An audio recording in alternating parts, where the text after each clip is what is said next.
Début de la grande finale 2018 SHF de Compiègne. Pour ouvrir ce week-end de compétition, ce sont les cycles classiques deuxième année qui ont déroulé leur première épreuve d'attelage, le dressage. Chez les chevaux de sang, c'est le sel français C'est Extra Fou, mené par Anna Christmann, qui prend la tête du championnat avec une note de 67% accordée par les juges. Côté poney, François Defromont installe ses 2 poneys en tête du classement provisoire en décrochant un 75 avec le poney de sel allemand Don't Give Up et un 70 avec Dollar FD Hongre PFS. Enfin, chez les chevaux de trait, le titre était très disputé cette année. Avec une hausse de participation dans cette catégorie essentiellement composée de traits comtois extrêmement performants et de traits bretons compétitifs, le spectacle était au rendez-vous. Et tout particulièrement avec Diablo du Mont-Louis, étalon boulonnais qui n'est pas passé inaperçu sur la piste d'échauffement. Une fierté pour son éleveur et meneur originaire du berceau de la race. Enfin, je suis tombé pas sous le charme, mais ils m'ont plu tout de suite. Donc le blanc, le gris, ça me plaisait. Et puis la prestance du boulonnais. Donc tout ça, ça a fait que je suis parti avec des boulonnais, quoi. Même si l'étalon n'a pas brillé au classement pour sa première année au circuit SHF, une partie de l'objectif est atteint.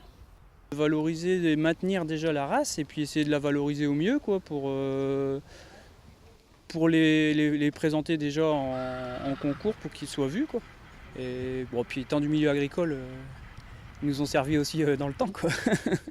Donc de pouvoir les amener sur d'autres chemins, c'est une satisfaction, un plaisir personnel déjà. Côté podium, c'est le comtois El Sueño qui est sacré champion cycle libre deuxième année. Avec l'excellente note au dressage de 88%, l'étalon issu de l'élevage Cannelle a survolé la compétition en maîtrisant le parcours de maniabilité.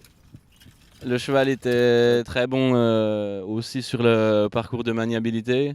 Pourtant c'est un cheval qui est particulièrement émotif. Mais là il a su gérer, on aurait pu le présenter un peu plus brillant avec une grande chance qu'il fasse des petites erreurs.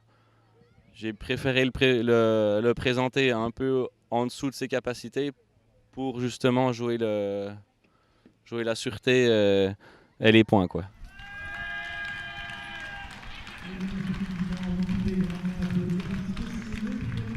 Un cheval issu d'une souche de vainqueur, très certainement promis à un bel avenir de compétiteur.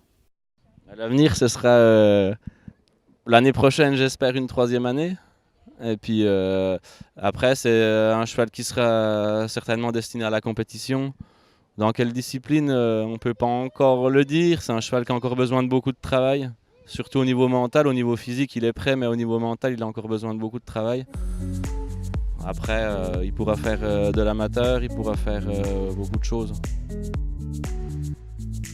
À la 2e place flotte le drapeau breton. Vincent VII et son entier breton Duc de Landy obtiennent un score final de 74 points après une maniabilité sans faute.